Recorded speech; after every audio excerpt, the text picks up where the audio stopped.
ZipRecruiter is a proud sponsor of Without Warning podcast. Use code word WOW and search for jobs anytime, anywhere. The Lauren Agee case was hastily closed by authorities, but many questions remain.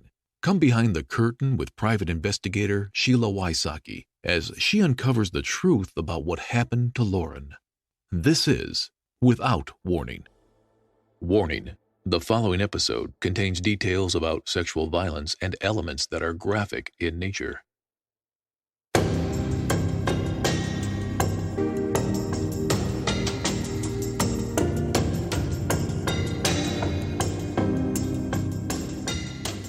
On the last episode, you heard from Sheriff Patrick Ray of Dekalb County. In this episode, you are going to hear from the lead detective, Jeremy Taylor. You will hear how Jeremy Taylor came to his conclusion that Lauren fell off the cliff and floated over to the second cove. You will hear about the cliff not being secured. People were allowed inside the tape. You will also hear that there was no bagging and tagging of evidence. There was no rape kit done. No investigation on the second area where Lauren was last seen. Listen for Jeremy Taylor's qualifications, his training, his certifications, education. You will also hear the protocol that was followed or not. After hearing all the evidence, you can decide whether or not Lauren was given a proper investigation. Let's listen in to Jeremy Taylor's deposition. Will the court reporter please swear the witness? Do you solemnly swear or affirm that the testimony you're about to give is the truth, the whole truth, and nothing but the truth? Yes, ma'am. Good morning, Mr. Taylor. Morning. Could you please state and spell your name for the record? Jeremy Taylor, Jeremy-Taylor. Thank you, sir. Are you currently taking any medication that would impair your ability to hear or think clearly? No, sir. Okay. Is there any reason this morning you cannot give true and accurate testimony? No, sir. Have you had any alcohol in the last 24 hours? No, sir. Okay. Have you used any drugs in the last 24 hours? No, sir. Okay. Are you on any prescription medication? No, sir. Thank you. Now you understand to your right is the court reporter, and everything that you say will be transcribed by her. Yes. Although we are not in a courtroom, everything you say is also taken under oath, and it has the same power and effect as if you were in a courtroom. Do you understand that? Yes, sir. Accordingly, you have to testify to the best of your abilities, and if you fail to do so, you could be charged with perjury if you are found to be purposefully lying. You understand all that? Yes, sir. Okay. Same vein, just like in the courtroom, it's important that you give oral answers to questions so that the court reporter can transcribe them. Please avoid or nodding or yes and no as opposed to just yes and no. Okay? Yes, sir. If you need to take a break, just let me know. We'll probably take 1 or 2 breaks. At any time, you can ask for one. I only ask that if you're in the middle of a question, please answer it before taking a break. If you don't understand what I'm saying, I'll try to be clear. But if you don't, please ask clarifying questions to make sure you understand the question that's being asked. Similarly, don't guess at what the answer is. If you know it, please state it. If not, please tell me that you don't or why you don't. Okay? Is there any of that that's unclear to you? No, sir. Now, have you ever been in a deposition before? Not in a deposition, no. Okay. You have testified, I presume, in court cases? Yes, sir. Okay. But never in this setting outside of the courtroom with a No, court sir. reporter and a video? No, Okay. sir. Are you currently represented by an attorney? No, sir. What, if anything, did you do to prepare for this deposition? I haven't. Didn't have time. Only got it like Thursday of last week, and then I had the weekend and today. Now, you originally were subpoenaed many months ago, correct? Yes. So you knew that you were going to be deposed in this case I generally? didn't know if I would or not. Last I heard that they didn't know if it was going or not, because one of them had already been dismissed. What did you hear? I didn't know if it was going or not. I haven't talked to anybody. How did you hear that one of the cases was dismissed? That was on, I guess the sheriff told me. Okay. He was talking to me about it. When did you speak? This is Sheriff Ray? Yes. When did you speak to Sheriff Ray about that? Been months ago. Okay. And where did that conversation take place? I have no idea. I don't even remember exactly what was said. I just know that it was in conversation. Was it a phone call? Was it in person? I don't remember. I mean, that's been months ago. Do you remember the last time you talked to Sheriff Ray? That's been a while ago too. We don't talk every day. Now, We haven't talked in a while. sure. The conversation that you had with him where Sheriff Ray told you that one of the cases had been dismissed, was that while you were still employed by him? No. Okay. What occasions would you have to speak to Sheriff Ray outside of employment? What occasions? Yeah, when would you see him? When would you talk to him? I mean, we talked quite a bit there for a while. I mean, we was friends outside of work. Okay. Would you socialize together? Yeah. What sort of things would you do together? We went to auctions together. We worked on the farm together. We text back and forth some, talk on the phone, and things like that. How do you know Sheriff Ray? Just working with him. I met him. I started DeKalb County Sheriff's Department in 2007, and got to know him through that. We became good friends. So it sounds like y'all are pretty friendly. So if you were friendly, We why? wasn't in. We haven't talked in some time now. Okay, so what happened with the friendship? We just parted ways, I guess. Was there an incident or a reason that you parted ways? Not particularly, no. I mean, I work at Warren County Sheriff's Department now, and he's got things going on, I got things going on, and we just kind of stopped talking. And so, I've been going there for 2 years, I guess. do you all ever send text messages to each other? We haven't in a while. But did you used to? Oh, yeah. Send emails to each other? I don't remember any emails, unless I was working or something. I might have got one. Do you recall whether Sheriff Ray texted you about this case? I don't think so. I mean, he could have some time ago. I mean, like I said, I don't remember. Okay. That's I guess I'm been a trying long time to ago. narrow down this part when Sheriff Ray told you that the case had been dismissed against one of the defendants. Mm-hmm. Could you give me a year that took place?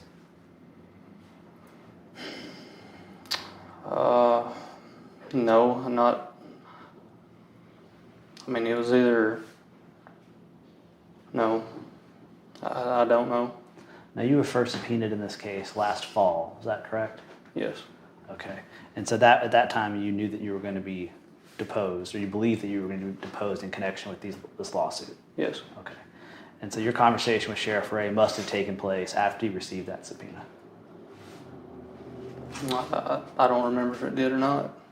Did you ever inform him that you had been subpoenaed in this case? Yes. Okay. How did you do that? I just told him that I got a subpoena. Him and the other detective that worked it didn't get a subpoena. I think I spoke to you on the phone about that, and I told you that, or when we talked, I said something about, are we gonna, is this gonna go or something? And you said to expect that you think it was gonna be sometime whenever, I don't know. And then I got a subpoena, and then that got whatever. I don't know what happened with it. We But got pushed back and delayed Yes. a couple times. yeah. And I said, I asked you, I forgot now exactly what I asked you, but you said that you're trying to get a deposition to, for certain people or whatever to find out, to gather information, I guess. And that's when I told you that the sheriff or the other detective, Robert Patrick, hasn't been subpoenaed. And I think whoever it was, I'm pretty sure it was you that I talked to that said that that I wrote down the name and said you take that. So, but as far as like in depth conversation and stuff like that, I didn't get in depth with it. So what other conversations can you recall about this lawsuit? Just what's on TV, what they would see on, or what I would see on TV, and the things that they would say and things like that. And what was that? I don't specifically know every detail about it. I just know that we had conversations about the what was on, what they would say about what happened on TV and or what happened there, and they had those other deputies down there that was throwing that dummy off the cliff and things like that, And I don't remember the exact conversations that we had, what word for word. I don't even remember now what was on the TV. When you say we had conversations, you mean you and Sheriff Ray? Yes. So you and Sheriff Ray would talk about the news coverage of this case? Yes. Okay. Would you usually do that over the phone? Yeah, usually. Okay. Did they ever send you text messages about the news coverage, like, hey, go watch Channel 4 or watch Channel 17? Could have. I don't remember if he called or would text. Okay. But as far as you're aware, he kept up with the lawsuit as it progressed? Yeah, I mean, I would say somewhat. I don't know exactly what he done. So I take it you haven't met with Sheriff Ray about this deposition? That I haven't? Or You have not? No, I This haven't. deposition. Okay. Did you review your case file or any materials when you knew that you were going to be asked questions about this matter? No, I did not. I don't have the case file. Besides Sheriff Ray, have you spoken with anybody else about this lawsuit? Yesterday, talked to the county lawyer, Okay, and who is that? Hilton Conger. Okay. Now, he doesn't represent you in this matter, does he? No, he does not. Did you reach out to him or did he reach out to you? No, I went in his office yesterday. It's the And first what time did- I had time. What Just did you tell him? I just asked him I just said, hey, I got a subpoena. What can I expect? You know, I've never been in a deposition before. You're the county attorney, you know. Did he prepare you for any of this? No, he just said they're going to ask you questions, to answer them best you can, and that's about it. How long did you guys meet yesterday? I was probably there 15 minutes, maybe. Did you know Mr. Conger before that meeting? I did. And what was the capacity you knew him? He was a lawyer. You just knew him in his capacity as the county attorney? Yes. How old are you, sir? 30. I'll be 33 in 5 days. June 10th. Well, happy birthday. 32. Coming up. And where were you born? Smithfield, Tennessee. Lived there your whole life? Yes. Do you live there now? Yes. Where'd you go to high school? DeKalb High School, DeKalb County. Did you graduate from Dekalb? No, I graduated. Actually, I got my GED from Motlow. How long did you? I was homeschooled there for a little while. When did you leave Dekalb High School? 2002. Okay. And what year was that? In school, freshman, sophomore, junior, senior? I think it was my sophomore year. And what were the circumstances of you leaving school? I had to work. What did you do for work? I worked with my grandfather. He was doing construction. And how old were you at the time? 15. Did you stay in the construction work for a while? I did. Until how old? I was 21, I think, when I started the sheriff's department. So you worked for 6 years with your grandfather? Yes. What sort of stuff were you doing? Did you have a particular specialty? Mostly drywall. So that was between 2002 approximately and 2008? 7. Okay, 2002, 2007. And you said you eventually got your GED from Motlow State. I got it in 2002. Okay, so the same year that you left DeKalb High, you got your GED from Motlow.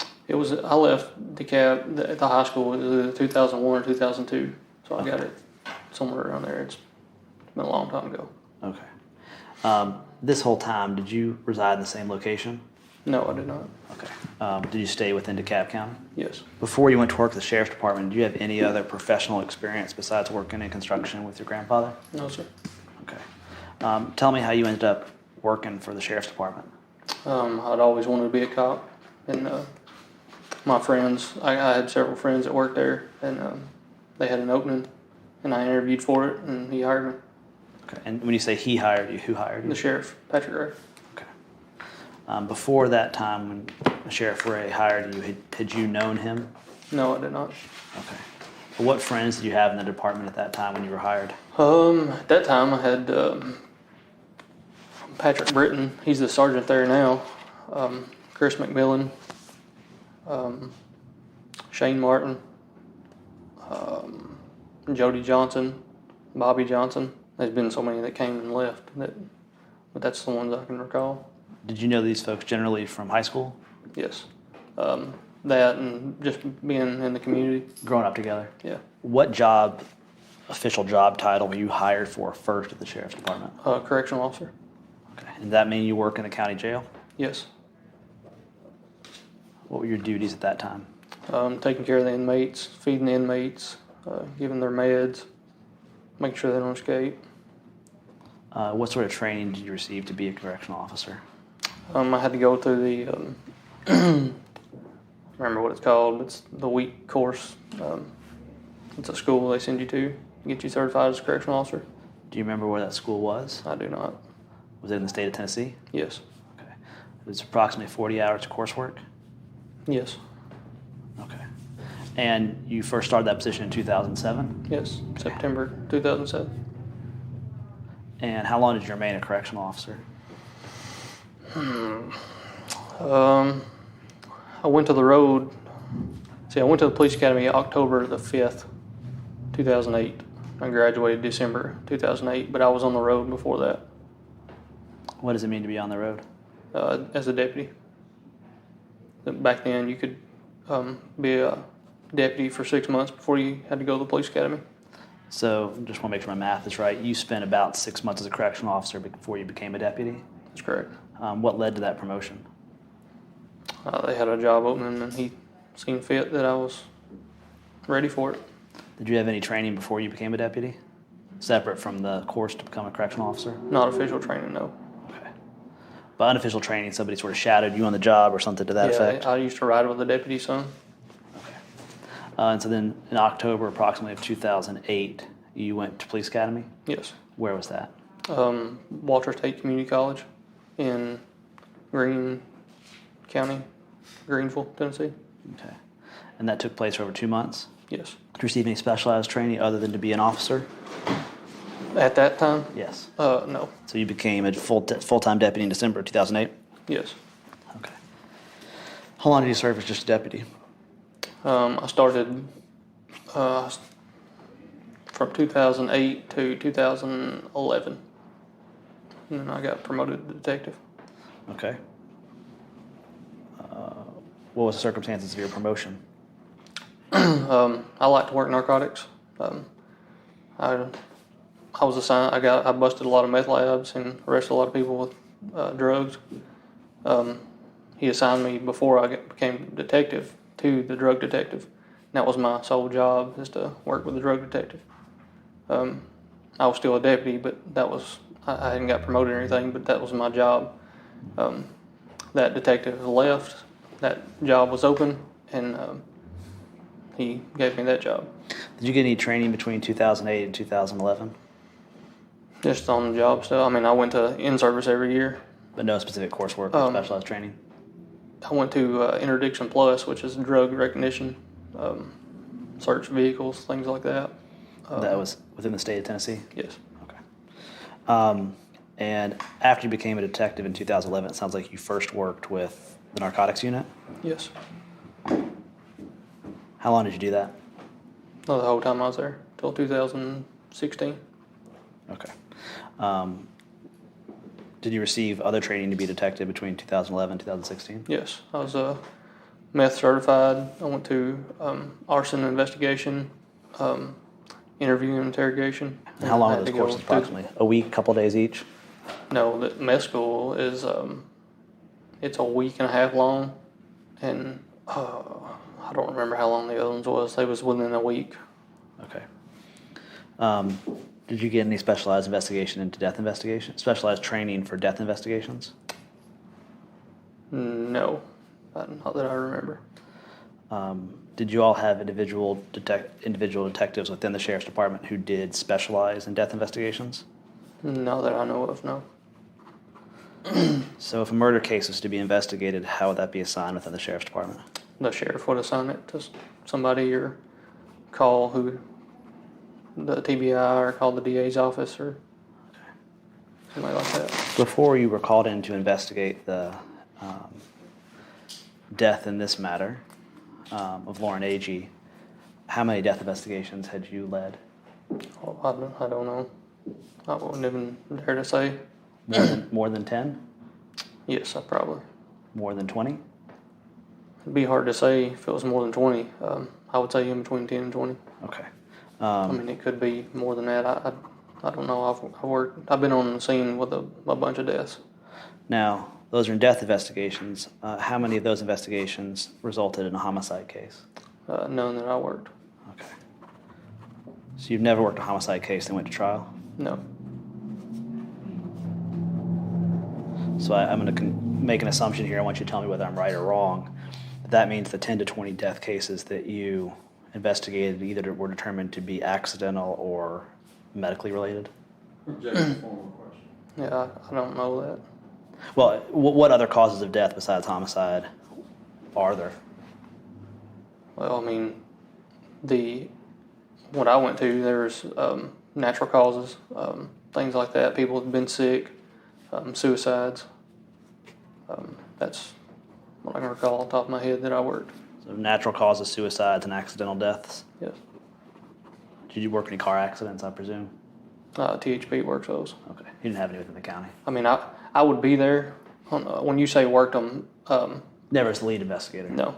Okay. And in these death investigations, we had 2 detectives and maybe the sheriff. He would be on scene. So if something were to be wrong, he would call out the TBI or call the DA's office. Okay. And just to be clear, but between the time you started the Sheriff's Department in 2007 and the time that you investigated this case in 2015, in those 8 years, you had received no specialized training in investigating deaths? No. Okay. Do you know whether anyone else in the DeKalb County Sheriff's Department had had any training investigating deaths? I do not know. Okay.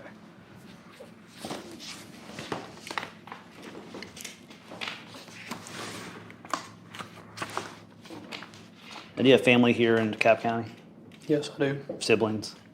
I have a sister. Yes. She doesn't work with the city or the county or the Sheriff's Department? Yes, she does. She does? Not DeKalb County.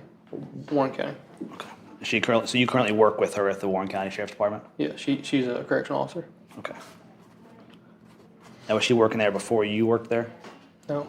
She She came started on after me. Okay. I tried to talk her out of it. It didn't work. Understood. Siblings can't always be reasoned with. No. She's 10 years younger than me, too. So, Now, a few more background questions. During your time at the Sheriff's Department, did you have a professional email account for work? yes, I don't know what it is.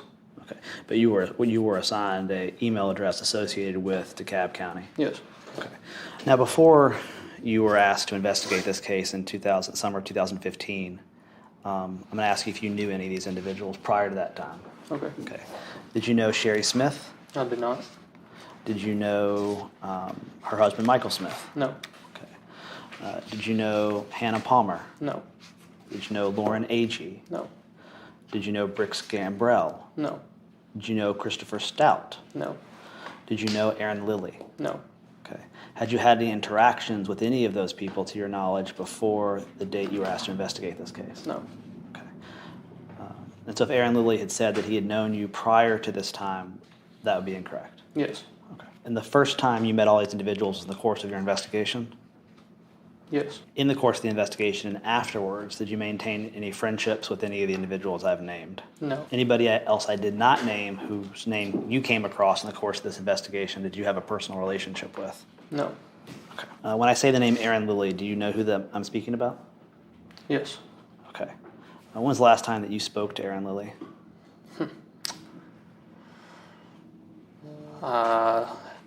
I don't know the date or anything like that. It was the last time I interviewed him. So it was in the course of an official interview? Yes. Do you ever recall having any phone contact with Aaron Lilly after the interview? I don't recall that. Do you recall your phone number at the time you were working this investigation in 2015? I take it you know the district attorney for DeKalb County? Bryant Dunaway.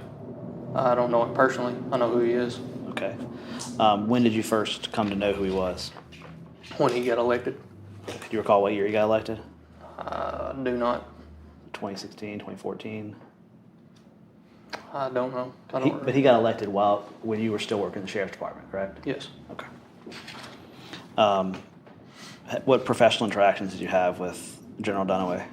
Just case files that I had that I present to him, and we reviewed some cases, some drug cases and stuff like that. Did you ever have any conversations with General Dunaway about the present case, the investigation of the death of Lauren Agee? I don't know specifically him. I did his investigator. Okay, and who is that? I think it's, I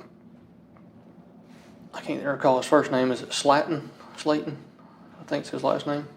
I don't recall his first name. Okay. And what was the I knew context? two Slaytons. They're, I want to think Robert Slayton, but I could be wrong about that. Is he related to Nicholas Slayton? I do not know. Okay.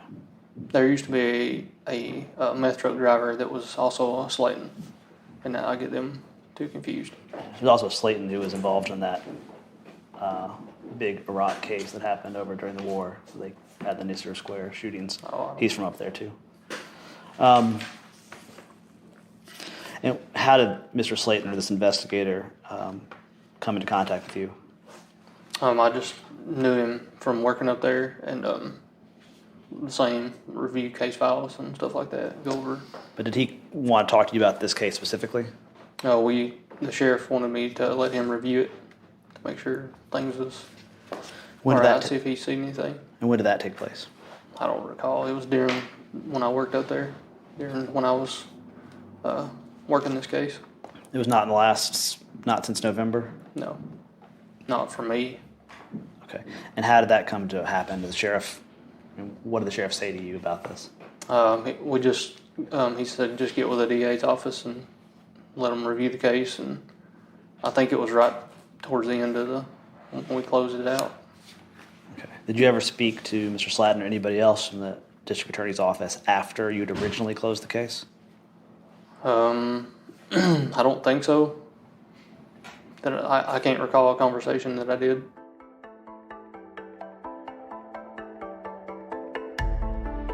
I want to take a moment and thank Ryan Ryder of Triple R Investigations out of Hurst, Texas, for his assistance in a case using his 3D scanning machine called Pharaoh. Ryan is able to do a reconstruction of a crime scene or crash. If you're looking for this kind of expertise, reach out to Ryan at 817-905-9779 or go online and look up triplerInvestigations.com.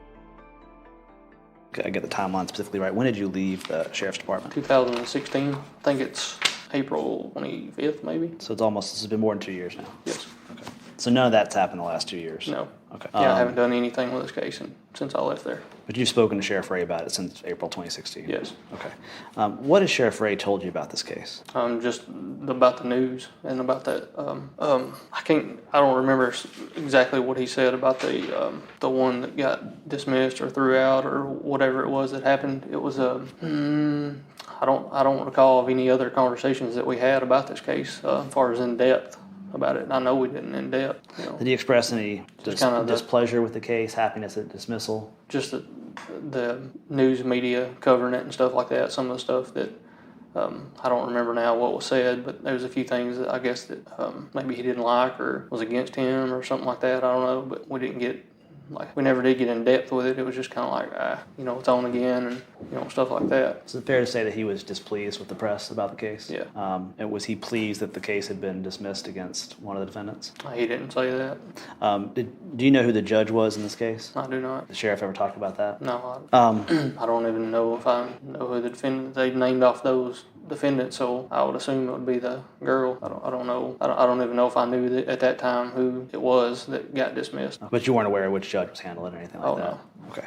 Now the names that I've listed above here, the people who I believe at some point you talked to or who were connected to this case, do you know if any of them had previously had any contact with the sheriff's office? I don't know. You talking about the names you read off earlier? That's correct. If they had any conversations with the sheriff's department or contact? Let me ask this. In the course of your work, you interact with people in the community. Mm-hmm. Some folks are witnesses, some folks are suspects, some folk eventually become defendants. Yes, sir. Is that fair? In the community? Yeah. Yes, sir. And in the course of your work, you get to know people in the community through your work in one of those capacities. Yes, sir. They're witnesses, they're victims, they are defendants or suspects. Is that fair? Could turn into that, yes. Yeah. Okay. And the names that I've listed off here, Aaron Lilly, Brix Gambrell, Hannah Palmer, Christopher Stout, Lauren Agee, were you aware that any of those people had any previous contact with anyone in your department in one of those capacities? Not that I know of. Okay. Do you know what it means to deconflict a case? I do not. Okay. You know that some police departments are doing investigations that are also being done by the TBI or the FBI or the DEA. Mm-hmm.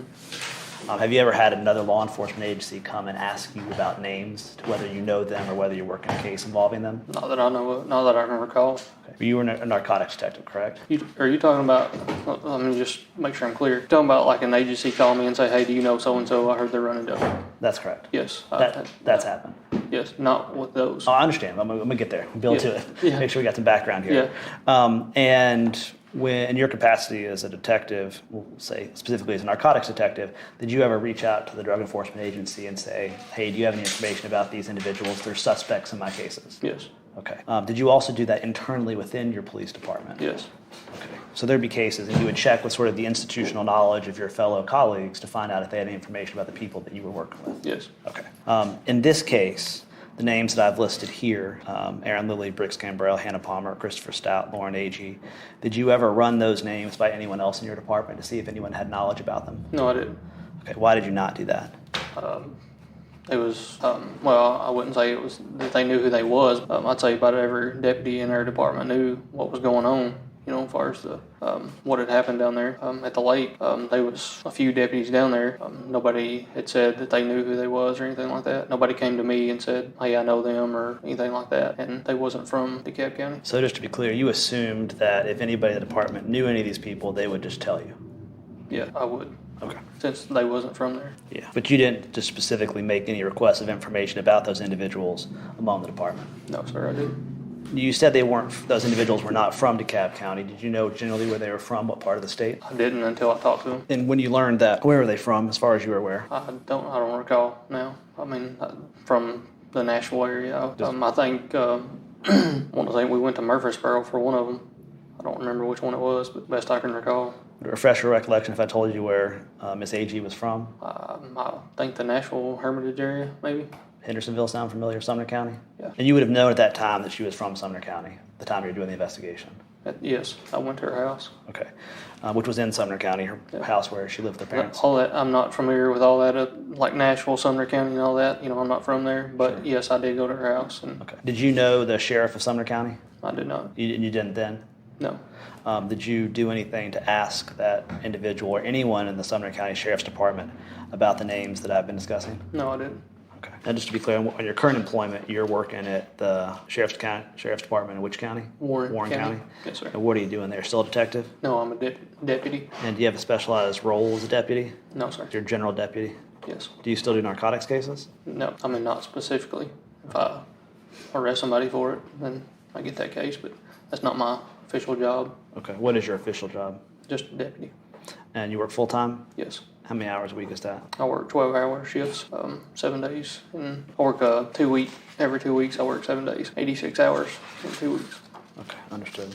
Have you done any training since you've been at the Warren County Sheriff's Department? Yes. And what was that? We had our in-service. We go over firearms, just mandatory stuff that we have to go over every year.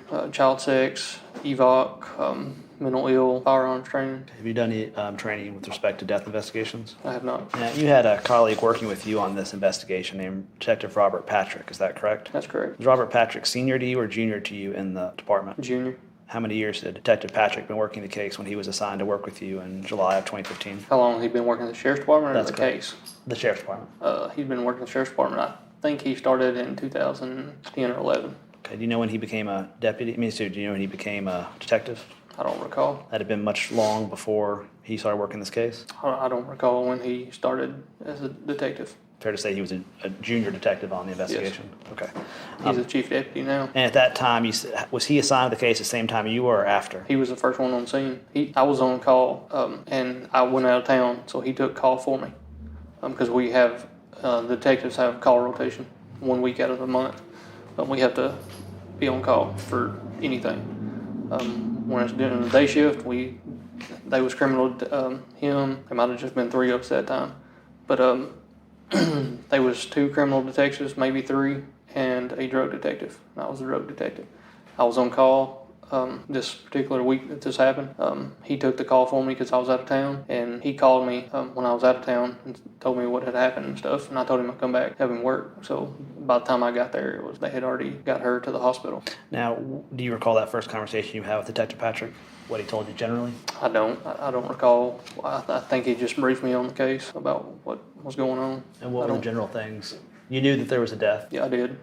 He told me, the best I can recall, he told me that it was a female, that I guess a fisherman or somebody had found her, said that she had some friends down there, and I think that they had been camping up there. That's what I can recall, I'm pretty sure that's what we had a conversation about. Okay. And at that time, do you know whether Detective Patrick had any training with death investigations? I do not know. Do you have any certifications? As in Just any particular certifications that some law enforcement officers receive over the course of their careers? Yes, I'm MES certified. Obviously, I'm a certified police officer, and we get certified every year in Firearms? yeah, firearms. I wouldn't say they're certifications. We get certified every year in the 40-year in-service for whatever we go over. They could range from anything. Now, did you have any specialized training with cases involving waterways or lakes? No, I do not. Okay. Now, had you had any investigation working in vehicular homicide cases? Vehicular homicide? That's correct. No. You did work DUIs, I presume? Yes. But you never worked a DUI case that resulted in a murder or a homicide? No. Are you aware of any of the science about specialized DUI measures with blood analysis, things of that sort? No. Okay. You said you left the DeKalb County Sheriff's Department in April of 2016, is that correct? Yes. What were the circumstances of your departure? Me and the sheriff, I didn't want to work narcotics and things like that anymore. I was getting kind of burnt out. Me and the sheriff started butting heads, didn't agree on things. And I just decided I wanted to get out. And one day I just left and I got out of law enforcement altogether for a while. What were you and the sheriff butting heads about? Well, he's particular about things, very particular about looks. Some things he's not particular enough, and some things he's particular about. He stayed on people about just nitpicking and micromanaging, I guess you'd say. And the last time that I got called out was on a child death, and the TBI worked it. And I went out it was like a Saturday. Once again, I wasn't on call, but he called me out to it, and I worked it for about 12 to 20 hours, I guess, something like that, and got done with it on Sunday. Sunday, he called me in the office and wrote me up for not shaving before I came to work. And I was like, called me out on a Saturday when I'm not on call and said there was a child that had died. That wasn't my first thing that I thought about was shaving. So we kind of butted heads about that, and that was kind of the straw that broke the camel's back.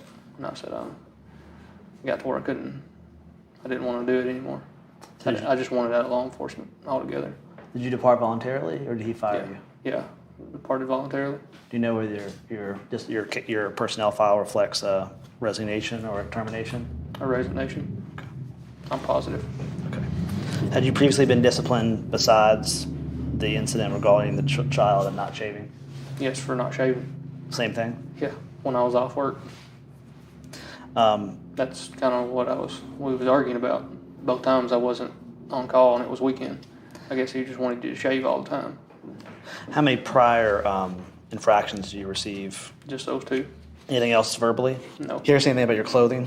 No. Now, those are your only, I guess that job is the only job you have besides work in construction, correct? Yes. So had you ever been fired from it? Are you talking about police officer and construction? That's correct. Yes. Those are the only two jobs you've had up till now? Yes. Okay. And so it sounds like you've had 3 employers, your grandfather, DeKalb County Sheriff, and now Warren County Sheriff. No. You worked in between those two, I guess? I did. I started with my grandfather, which was Calvin Bain. He's passed away now. Went to the sheriff's department, worked for Patrick Gray. I went to, when I left there, I went to work with my great uncle, who's my grandpa's brother-in-law.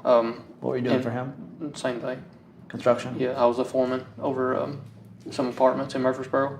They was building. I done that until I left in April, and I think I got done with those in probably August, I would say. So from April 2016 to August 2016, you worked as a foreman? Yes. Okay. Then I would say it was around August. It might have been September. It was somewhere in that area. Then I went to Murfreesboro PD. I got hired on there, and I worked there till May. And that city life's just not for me. I left there voluntarily. There was nothing. I just didn't like it. And I went from there. I went to Warren County Sheriff's Department. So what was the last job you did before Warren County Sheriff's Department? No. I'll take that back. I'm sorry. I went to, I done traffic control with Mike Hoover after I left Murfreesboro PD. I left one day and started work with him the next because I'd done that a little bit on the side as a side job. It was traffic control in Nashville. It's called PLC. I worked with him until I got hired at the Warren County Sheriff's Department. Now, the Murfreesboro Police Department job, what did you do for them? I was a police officer.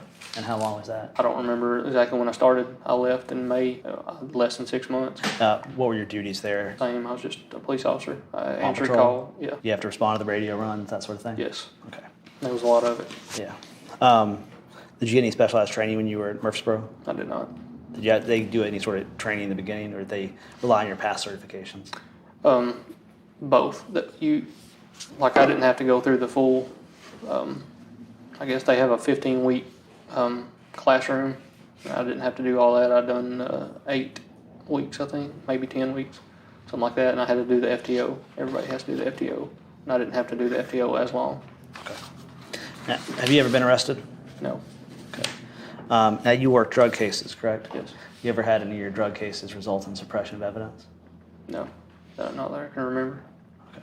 You know what I'm talking about, the cases sometimes defendants will move to suppress for a bad stop or something similar? Yeah, not that I can recall. I'm not saying no, I'm just saying I don't remember any right off the top of my head. Do you know if any of your cases resulted in statements of defendants being suppressed under Miranda? Not that I can recall, no. Okay. Have you ever had an adverse credibility determination by a judge? No. Okay.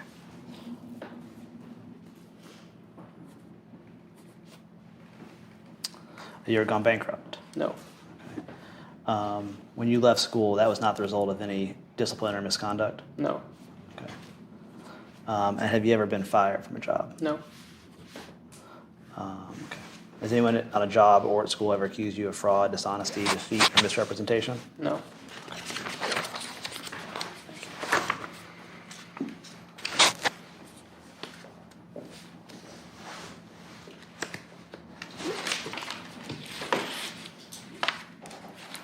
I think before we get into the specifics of this investigation, I'm going to take about a 5-minute break, if that's okay with you. Yes, that'd be fine. Hold on, let me see if there's one more thing I want to clear up. Time is 10:54 a.m. and we are off the record. Thank you. Time is 11:05 a.m. and we are officially back on the record. Okay, Mr. Taylor, you understand you're still under oath? Yes. Okay. Now, you've given us a little bit of detail about the way that you were first kind of called into this case. I just want to go back to that and kind of start from there chronologically. Yes, sir. As I understand it, you were on call the weekend of July 25th, 2015, the weekend Yes. Lauren died. Yes, sir. Okay. And that was part of a standard rotation for detectives in the DeKalb County Sheriff's Department? Yes, sir. Okay. And you learned about the fact that there had been a death from your colleague, Detective Patrick. Yes. Okay. Was the case assigned to you solely because you were on call? Yes. Okay.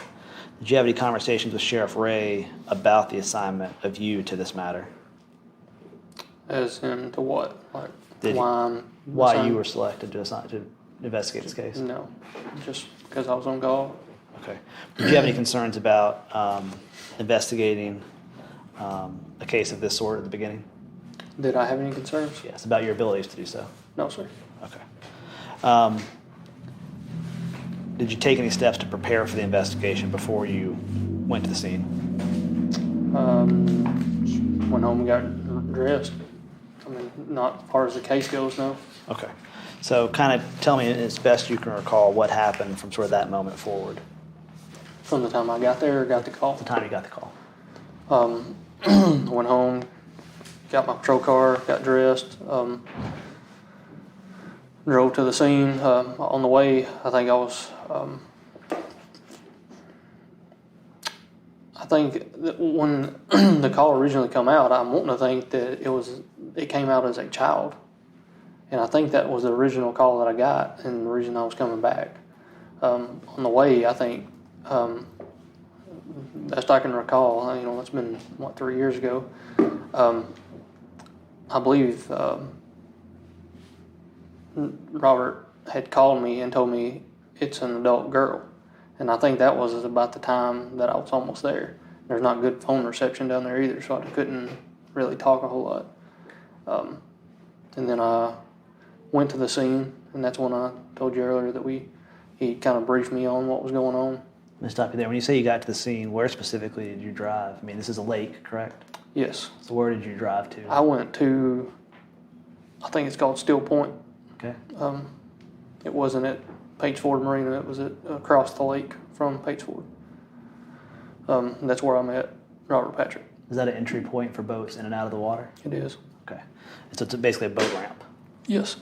Okay. And the other detective with DeKalb County was present at the boat ramp? Yes. Okay. Why was he at that particular boat ramp? I do not know. Okay. Do you know if that's the ramp where they took the boat out that had Lauren's body? I don't know. Do Do you know where Lauren was taken out of the water? I don't. I wasn't there. Okay. So when you arrived, what were you briefed on? That they had found her, that they believe it to be Lauren Agee, because her friends had found her. I think that her friends was on a boat out in the lake with someone else. Let's see, she got found. She was down there with her friends, who they thought she was, and where they was camping. And then I think they had taken statements or was gathering statements at that time. And I don't remember which other deputies down there. I think Brian Williams was a deputy down there, and I think Eric Russell. Brian Williams is now a detective. But I think that's the two that I can remember, and they might have been one more, maybe two, but I can't remember them. Okay. And they were taking statements. Where were they taking statements? There on the ramp. So did you see, when you were at the ramp, who did you physically see present?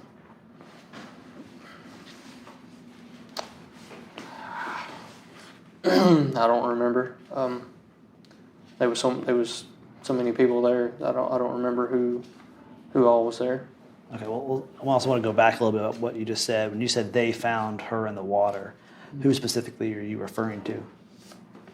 That I guess the fishermen found her in the water, and they called the sheriff's department or TWRA. I don't know who exactly they called, but called down there. The sheriff's department went, and that's when I guess Robert and the TWRA went out there. I don't know how that. I wasn't there at that time. Do you know if Robert was with TWRA when they found the body? I don't know. Okay. Do you know which law enforcement agency was first on the scene? I don't. Okay. And just to be clear, you were the lead agent investigating this death at the time. I wouldn't say I was the lead. I was there with the other detective. But you were assigned. We don't have leads, I guess you would say. You were the most senior detective. Yes. And ultimately, on this scene. Yeah, and ultimately you'd be the one to make any sort of investigative decisions if there was an investigative practice. I wouldn't say that. I mean, I wouldn't be. I mean, if I was to say something that he didn't agree with or that the sheriff didn't agree with, no, I wouldn't. I couldn't override that. Okay. So explain your role as an investigator, as a detective, generally.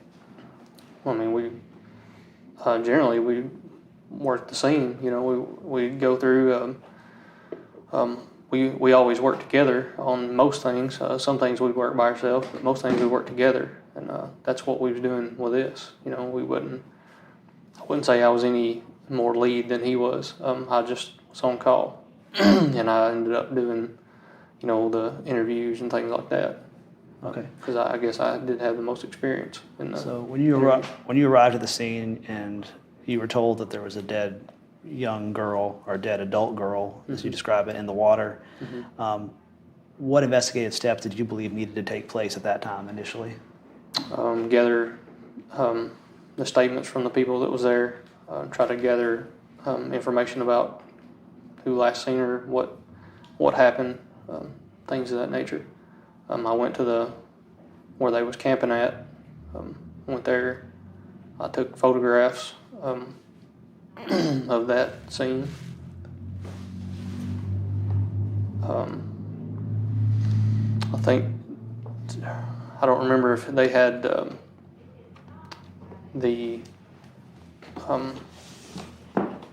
Aaron Lilly and Christopher Stout and her friends there go to the sheriff's department. I think that's where we was going to meet up with them. The time I was down there photographing everything, and we ended up doing that. And when I left there, I went to the hospital where the body was, and to meet with Lauren's mom and dad. So I kind of want to take you through this even slower. You said you went to the campsite, took some photographs. Yes, sir. What was the purpose of that? Just to gain information, to see if anything looked out of place, anything looked odd, things of that nature. What would look odd? What would be the sort of thing which would draw your attention as an investigator? Well, I mean, there could be lots of things. I mean, depends on what you're working. I mean, if there was a bunch of blood there, I mean, we know that something happened. I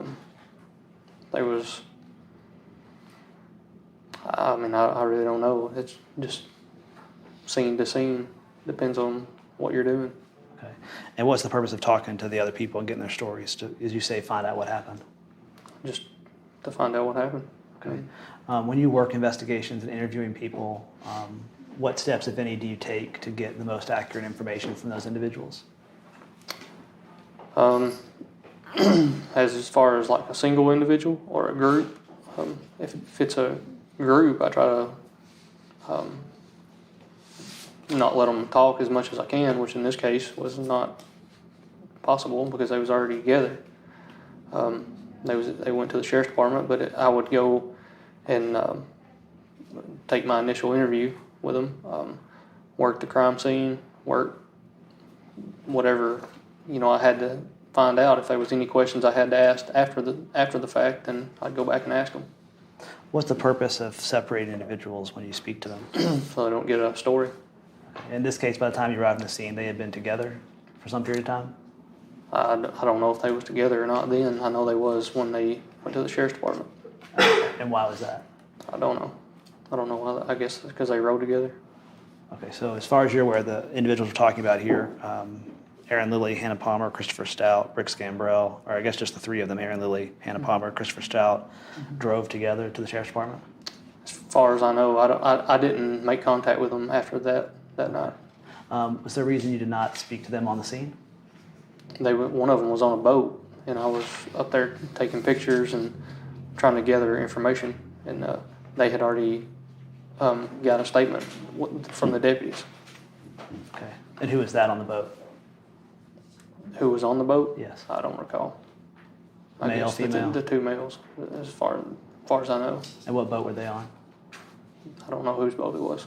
And you said when you arrived on the scene that they identified the body as being the body of Lauren Agee. Do you know how they did that? No, they believed it to be Lauren Agee. They didn't identify it, as far as I know. And what was the basis of that belief? Their friends said that they was missing.